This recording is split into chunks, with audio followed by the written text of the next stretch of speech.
Hi everyone, welcome to my YouTube channel. Thanks for coming back if you've been here before or for stopping for the first time.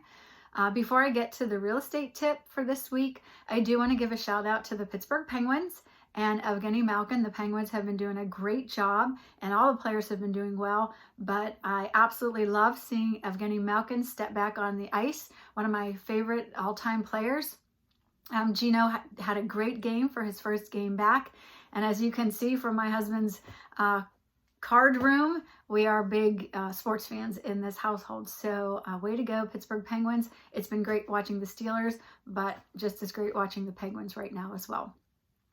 So on to the first step for this week's video, which will be about or geared toward buyers. Now, I talked about buyers and, is it a good time to buy a house in the winter? And that was one of the other videos. What I want to talk about today, especially if you are a first-time home buyer, there are some things that you need to think about and get ready for when you decide you want to enter the real estate market to buy a house.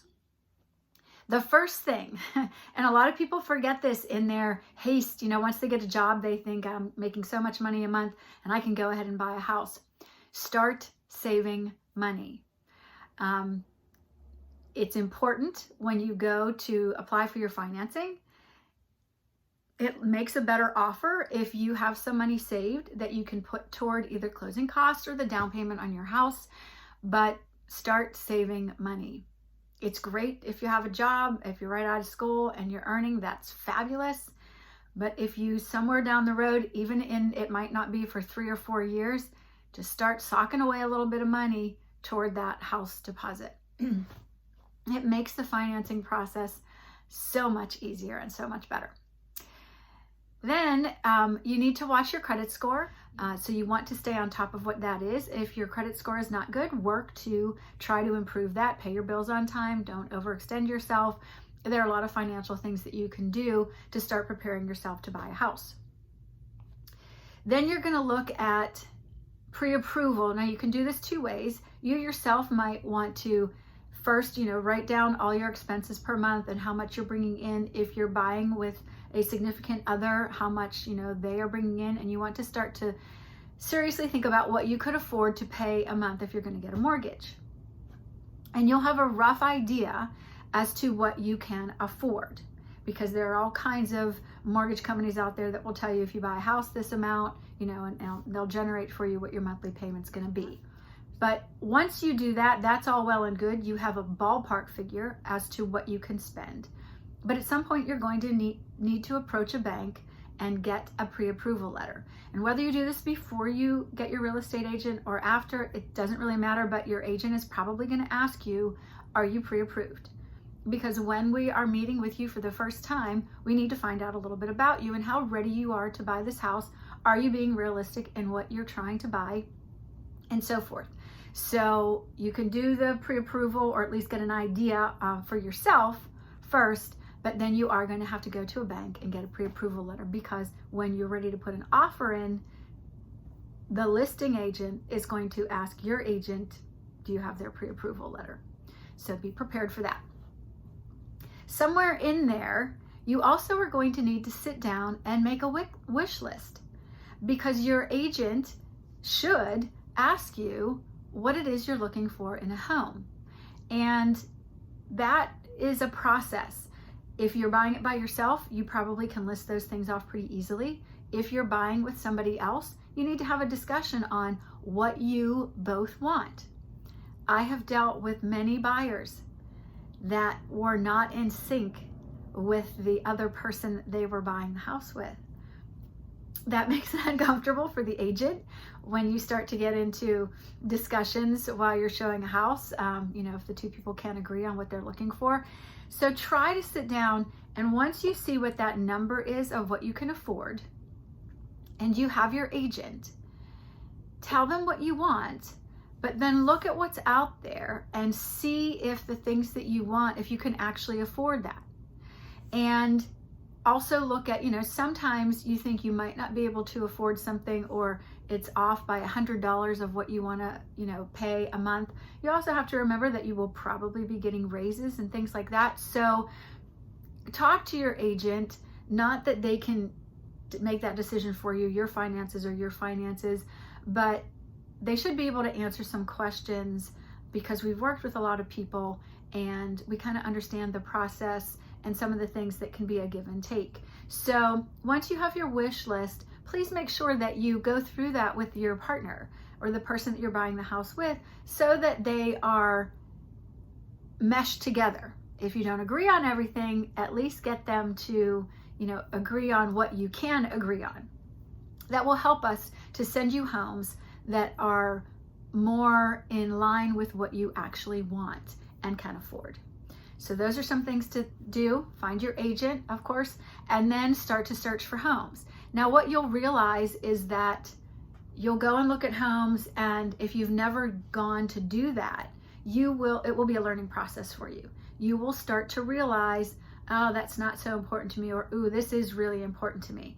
Maybe where the laundry room is, or maybe how many covered parking spaces there are, or maybe the number of steps, or how narrow the steps are, or how big the basement is, or how tall the ceilings are. There are things that you might not know are important to you until you actually start to look. So that's part of the search process. And your agent should be able to adjust your criteria in the portal that they should be able to set you up on to fine tune your search. On the walkthrough, you are going to look for a couple of things, and this will also determine some of the things that might change your mind down the road. You want to look at structural things, right?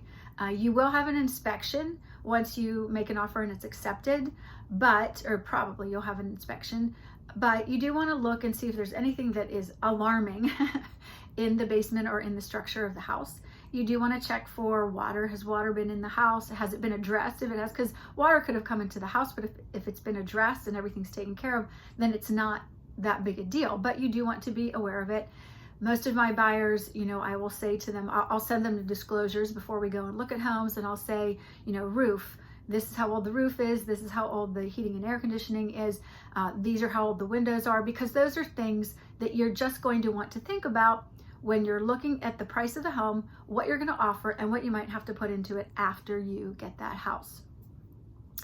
You also want to pay attention to the neighborhood. I have had many buyers who think they want particular neighborhoods, and then once they get there, they're like, well, this is more crowded than I thought it was going to be, or this is on a really busy road and I didn't realize that, or this is really close to something that they didn't want to be close to. And other times they'll go to a neighborhood that they didn't think they were going to love, and they realize that there are a ton of things to love about the neighborhood.